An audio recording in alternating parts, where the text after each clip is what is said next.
Mass Maharaj Raviteja, శ్రీలీలతో Bhanu Bhogavarapu చేస్తున్న movie mass జాతర. ఈ మూవీ నుంచి మరో సర్ప్రైజ్ ని ప్లాన్ చేసింది ఫిల్మ్ టీమ్. రవితేజ బర్త్డేకి గ్లిమ్స్ తో అదరగొట్టిన టీం ఆల్రెడీ టూ మిర్రర్ లవర్ అంటూ వచ్చిన సాంగ్ దూసుకువెళ్తోంది. ఆ సాంగ్ నెట్టింట్లో వైరల్ గా మారింది.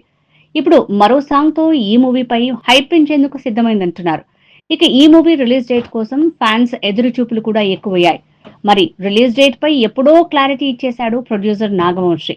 అయినా కానీ సినిమా రిలీజ్ ఎప్పుడంటూ ఫ్యాన్స్ రిక్వెస్ట్లు ఆగటం లేదు.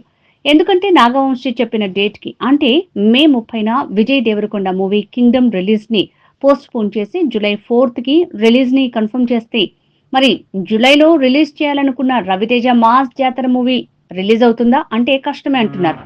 అంటే ఇప్పుడు విజయ్ మూవీకి కన్ఫర్మ్ చేసిన డేట్ రవితేజ మూవీని రిలీజ్ చేయాల్సిన డేట్ అయి ఉండొచ్చు అంటున్నారు. అంటే ఈ లెక్కన మాస్ జాతర మూవీ ఆగస్టు కానీ సెప్టెంబర్ కానీ రిలీజ్ అయ్యే అవకాశం లేకపోలేదంటున్నారు. అలా ఈ మూవీపై పుకార్ల గోల కంటిన్యూ అవుతూ ఫ్యాన్స్ లో డౌట్స్ పెంచడంతో ఈ మూవీ రిలీజ్ డేట్ విషయంలో సినిమా టీమ్ కి తలనొప్పి తగ్గటం లేదు. అయితే ఈ మూవీ రిలీజ్ పై వచ్చే నెల 14న తెలిసే అవకాశం ఉందంటున్నారు. ఎలా అంటే జూన్ 14న శ్రీలీల బర్త్డే స్పెషల్ గా మాస్ జాతర టీమ్ ఓ స్పెషల్ వీడియోని ప్లాన్ చేయబోతుందట. అలా శ్రీలీల బర్త్డేకి స్పెషల్ గిఫ్ట్ ని ప్లాన్ చేసిందట. ఆ వీడియోలోనే ఈ మూవీ రిలీజ్ డేట్ ని కన్ఫర్మ్ చేయొచ్చు అంటున్నారు. అప్పటి వరకు ఈ మూవీపై వస్తున్న పుకార్లకు బ్రేక్ వేస్తే బెటర్ అంటున్నారు. మా వీడియో గనుక మీకు నచ్చినట్లయితే సబ్స్క్రైబ్ చేసి, లైక్ చేసి, షేర్ చేయండి. Thank you.